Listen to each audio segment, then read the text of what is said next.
Min problemstilling, det er den her, som hedder, hvordan påvirker den enkelte og samfundets udledning stoffer kredsløbet i naturen her under fotosynteseprocessen i planteceller, og hvilken rolle spiller energibærere som ATP og ADP i den her sammenhæng. Jeg har kottet dem med syreregn og kulstofkredsløbet, fordi det har ikke rigtig noget med min problemstilling at gøre som sådan. Og valgt at fokusere tiden på noget af det andet. Ja. Så til at starte med, popper jeg lige et billede op her af drivhuseffekten. Og drivhuseffekten er jo det her med, at det siger lidt sig selv sådan noget med et drivhus, at man er indelukket-agtig. Men sådan rent i praksis, så sker der det, at solens energi via kortbølgede stråler, som er UV, skyder ned gennem ozonlaget ned i, ned jorden, som absorberer den her, energi.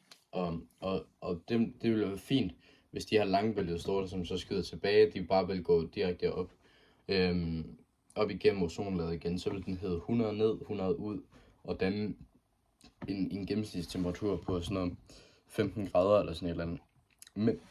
Men det er bare ikke det, der sker, fordi at man kyler en hel masse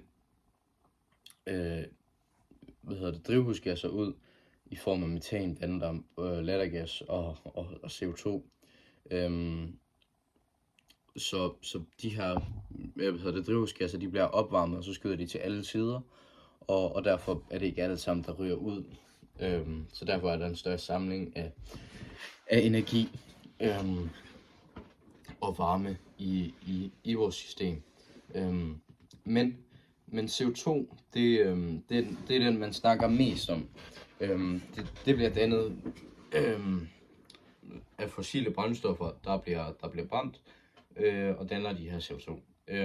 CO2 i sig selv er ikke sådan kæmpe skadelige faktisk, da vi også bruger dem i fotosyntesen, som jeg kommer ind på lige om lidt.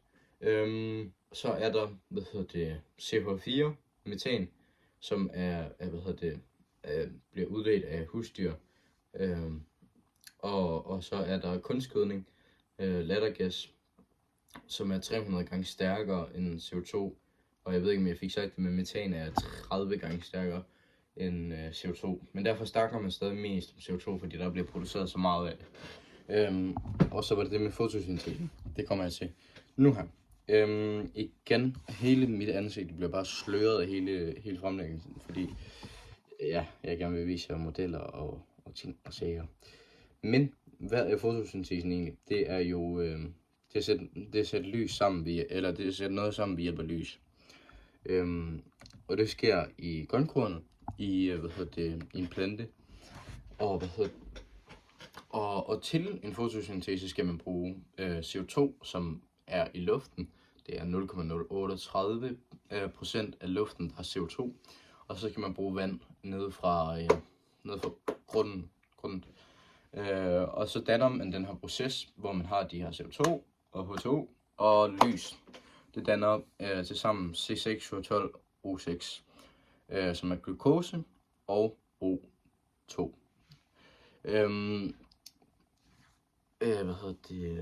Ja. Og det var lidt om fotosyntesen. Og så videre til respiration, som er det her med ATP, ADP og sådan noget. Fordi respiration, det vil sige, at ånde egentlig. At respirere, at ånde. Og så ved respiration, der frigives den energi, det står egentlig der. Så det sker både om natten og om dagen. Ja. Og så, ja. Det her O2 og glukose, C6H12O6, der er dannet ved fotosyntesen, det læres i kroppen, fordi sådan i sig selv kan glukose ikke rigtig gøre noget. Men i mitokondrierne, i en plantecelle, der sker der den her cellulære respiration. Og det sker sådan her, at processen den hedder, at man har det her, vi har produceret fra fotosyntesen, og så bliver det til 6CO2, 6H2 plus ATP. Og det sker i en cyklus, som Hedder ATP-cyklusen. Og inde i kroppen har vi lavet ADP, som består af adenin, tror jeg. Det er ikke helt sikker på. Det hedder et eller andet smart. Men der er i hvert fald 2 fosfater på. Og når vi så har lavet den her respiration, har vi så dannet ATP, og det gør vi ved at tilføre den her glukose, og dermed tilføjer vi en fosfat. Og den her fosfat kan vi så bruge i form af at respirere.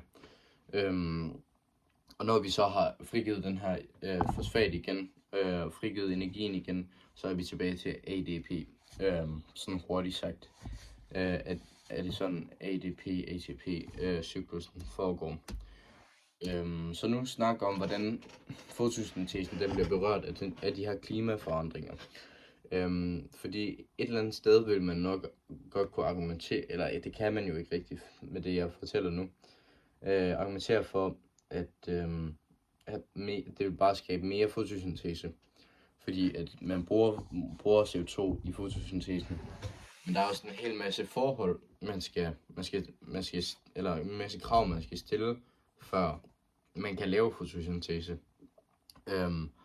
Fordi der skal både være vand, der skal være næringsstoffer som nitrogen og fosfor, og skal der være lys nok til at påvirke fotosyntesens effektivitet. Og hvis nogle af de her de mangler, så reduceres effekten, og det øgede CO2, det vil sådan egentlig være lige meget. Men så er der de her forurenende stoffer, for eksempel tungmetaller som bly, kviksølv, som ophobes i jorden, og forstyrrer plantens sådan enzymfunktioner. Og enzymer, de her små, det er ikke organismer, men de er i hvert fald sådan processtartere, som er rimelig essentielt for at lave en fotosyntese blandt andet. Og så reducerer det også bare røddernes evne til at optage vand og næringsstoffer, som også sådan ødelægger væksten. Så samlet set så er øget CO2 i atmosfæren sådan, teoretisk vil det booste fotosyntesen, men med alt det andet, pesticider også, og tungmetaller, så hjælper det bare ikke rigtig noget, så vil det bare få ren mere af det her CO2. Men der er nogle steder, der er værre til det her med forurening af,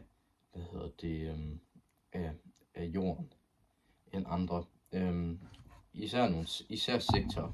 Landbrug, de er virkelig dårlige til det her med, fordi de har køer, metan, prut og lattergas i form af kunstgødning og sådan noget. Det der for mange, de argumenterer for, altså grønt landbrug, bæredygtig landbrug, uden alt det her kunstgødning. Men industri og transport står jo for største del af det her CO2-produktion. Og ja, men sådan i forhold til lande, så snakker man tit i to forskellige slags lande. I-lande, industrielle lande og udviklingslande. Industrielle lande, Danmark, USA for eksempel, udleder sådan kæmpe mængder af drivhusgas per indbygger, men vi har nok teknologi og økonomiske ressourcer til at tilpasse de her klimaforandringer. Mens udviklingslande udleder mindre per indbygger, men ofte er de også mest sårbare for de her konsekvenser, fordi de ikke har de samme ressourcer, som vi har her i i-landene. Og så er de dårlige til at håndtere de her klimaforandringer, der sker. Oversvømmelser for eksempel, som truer fødevaresikkerheden og levestederne også. Jeg har ikke så meget tid, så et eller andet sted, så de globale forskelle i udledning og konsekvenser viser jo bare, at klimaforandringer de rammer mest ulandene. Og det er jo sin måde rimelig unfair, men sådan er det jo. Og så lige en lille hurtig konklusion, inden I får lov til at se mit forsøg. Det er, at samlet set, så har vi set, hvordan udledning af stoffer, den påvirker kredsløbet i naturen. At globale konsekvenser er særligt alvorlige for sårbare regioner, ulandene.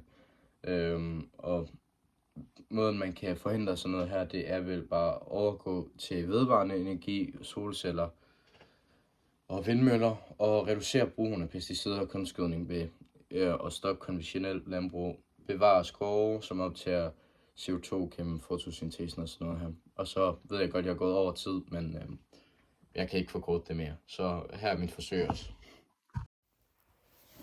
Okay, Lasse og Henning.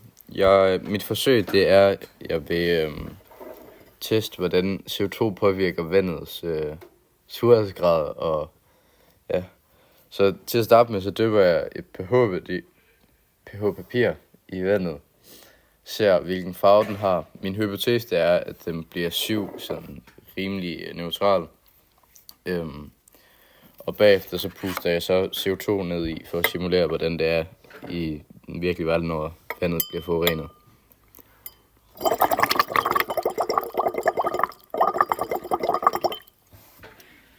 Okay. Mit pH-papir hernede, det er blevet 7, så neutral. Lige efter min hypotese. Jeppe, han sidder og spasser ved siden af.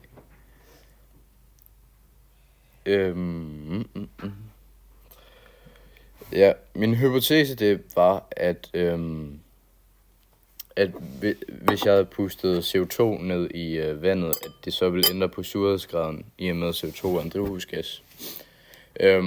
Og derfor ville forurene vandet, så der ikke kunne produceres lige så meget kalk, fordi kalk bliver opløst i vandet og sådan noget. Og dermed vil påvirke økosystemerne. Men hernede på min pH-papir, der er de sådan rimelig meget samme farve. Så det er et mislykket forsøg, men så ved jeg det til næste gang.